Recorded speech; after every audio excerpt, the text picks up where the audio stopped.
कहते हैं अगर सचिंद्रनाथ सान्याल ना होते तो शायद चंद्रशेखर आजाद, भगत सिंह और राम प्रसाद बिस्मिल जैसे क्रांतिकारियों का नाम भी इतिहास में ना होता। तो बने रहिए हमारे साथ। इस वीडियो में आपको पता चल जाएगा कि मैंने ऐसा क्यों कहा।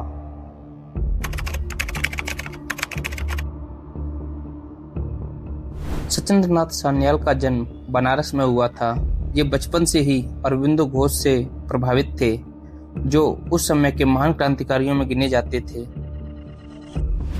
सान्याल जी की मां भी क्रांतिकारी गतिविधियों से जुड़ी हुई थी। ये उस समय की सीक्रेट ऑर्गेनाइजेशन अनुशीलन समिति के बनारस ब्रांच की सदस्य थीं। वे कहती थीं कि मुझे गर्व है कि मेरे सभी बेटे देश सेवा के लिए समर्पित हैं।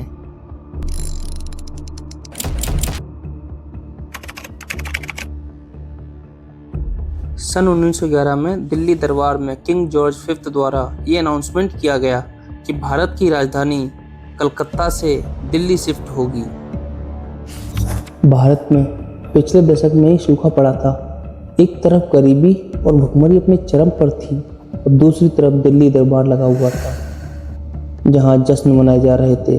ब्रिटिश किंग जॉर्ज V अपनी वाइफ के साथ दिल्ली दरबार में आया हुआ था।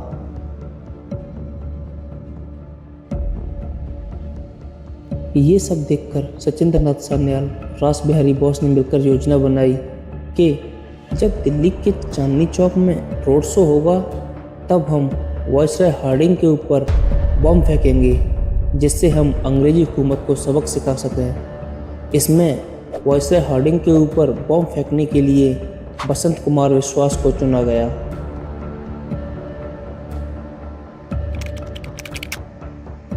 सचिंद्रनाथ सान्याल मात्र 16 साल की उम्र में अनुशीलन समिति के सदस्य बने और ये वो समिति थी जिसे 1910 और 11 की क्रांतिकारियों का हब कही जाती थी। इनमें से कुछ क्रांतिकारी थे वरिंद्र कुमार घोष, परमानथ मित्र, वीडी सावरकर, बागा जतिन, पुलिन दास और सान्याल।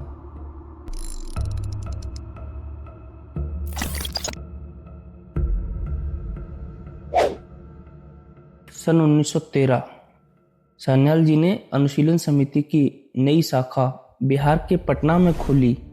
यहाँ ये लोगों को क्रांति के लिए प्रेरित करते थे।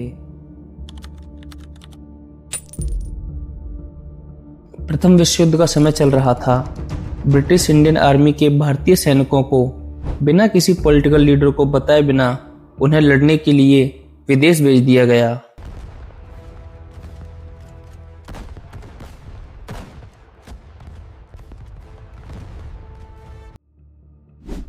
इसी बीच गदर पार्टी, ऐसे लोगों का समूह जो विदेश में रहकर भारत को आज़ाद कराने में लगे हुए थे। इनमें से कुछ थे लाला हरदयाल, बाबा सोहन सिंह बकना, संतोख सिंह आदि। गदर पार्टी के क्रांतिकारियों ने मिलकर प्लान बनाया कि इस युद्ध के दौरान अंग्रेज सबसे कमज़ोर हैं।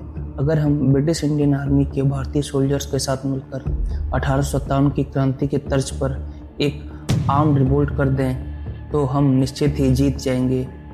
इस योजना को भारत में लीड कर रहे थे उस समय के भारत के महान क्रांतिकारी रास बिहारी बोस और सचिंद्रनाथ सान्याल।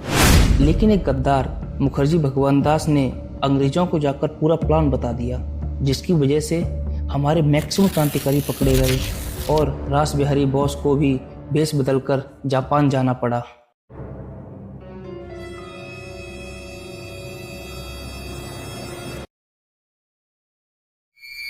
इसके बाद बैटल ऑफ बालासोर में अंग्रेजों के साथ लड़ते हुए बागा जतिन शहीद हो गए। अब भारत में सीनियर मोस्ट लीडर बचे थे सचिंद्रनाथ सान्याल, जिन्हें वाराणसी से गिरफ्तार कर लिया गया और इनके ऊपर मुकदमा चलाया।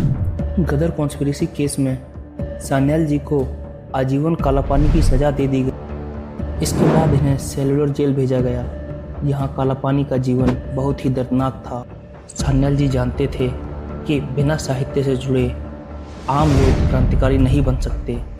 इसलिए यहीं रहते हुए इन्होंने अपनी एक किताब लिखी जिसका नाम था बंदी जीवन। इस बुक में सान्याल जी ने अपनी क्रांति के प्रारंभिक वर्षों के बारे में बताया कि कैसे वे अनुशीलन समिति से जुड़े तथा गदर कॉन्स्पिरेसी के बारे में बताया। ये बुक क्रांतिकारियों की गीता कही जाती थी। अपनी इस बुक बंदी जीवन के थ्रू सान्याल जी ने बताया कि सेलुलर जेल में क्रांतिकारियों के साथ कैसा सलूक किया जाता था और वहां उन्हें कैसे मरने के लिए मजबूर किया जाता था।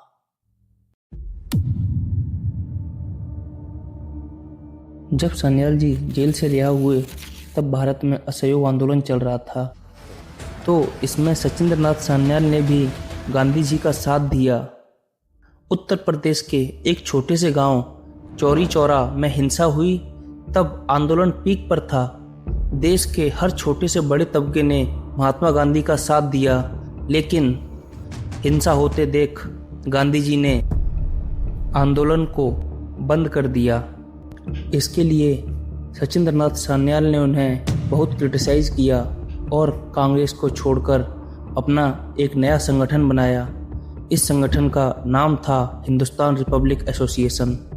इस संगठन के थ्रू उन्होंने क्रांति की ज्वाला को पुनः प्रज्वलित कर दिया, जो उनके जेल जाने के बाद शांत हो गई थी। संगठन में सान्याल जी ने कई लोगों को अपने साथ जोड़ा, जिनमें से कुछ थे राम प्रसाद बिस्मिल, त्रिलोकनाथ चक्रवर्ती, भगवती चरण बोहरा, चंद्रशेखर आज़ाद, बाबा पृथ्वी सिंह, सुखदेव, राजगुरु, सरदार अजीत सिंह, भगत सिंह, योगेश चंद्र चटर्जी आदि। ये सब लोग सान्याल जी को अपना गुरु मानते थे।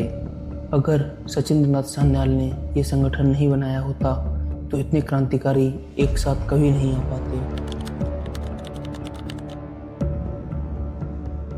सन 1925 संगठन को चलाने और आर्म्स एंड एम्युनिशन खरीदने के लिए फंड की ज़रूरत थी, तो सान्याल ने अपने सहयोगियों के साथ मिलकर योजना बनाई, जिसके तहत उन्होंने लखनऊ के पास काकोरी गांव से होकर जाने वाली ट्रेन को लूटा, जिसमें भारतीयों से टैक्स के रूप में वसूला गया धन था।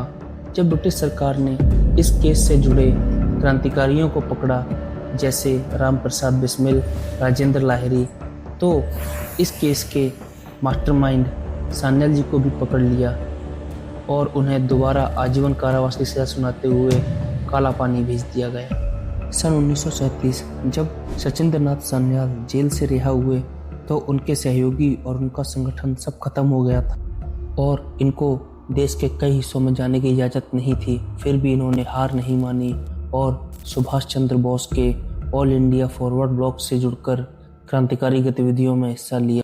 इसके लिए सान्याल जी को एक बार फिर अंग्रेज़ों ने उत्तर प्रदेश के गोरखपुर जेल में बंद कर दिया। जब क्षय रोग के कारण इनका स्वास्थ्य बिगड़ा तो इनको इनके ही घर में नज़रबंद कर दिया, जहां 1942 में इनकी मृत्यु हो गई।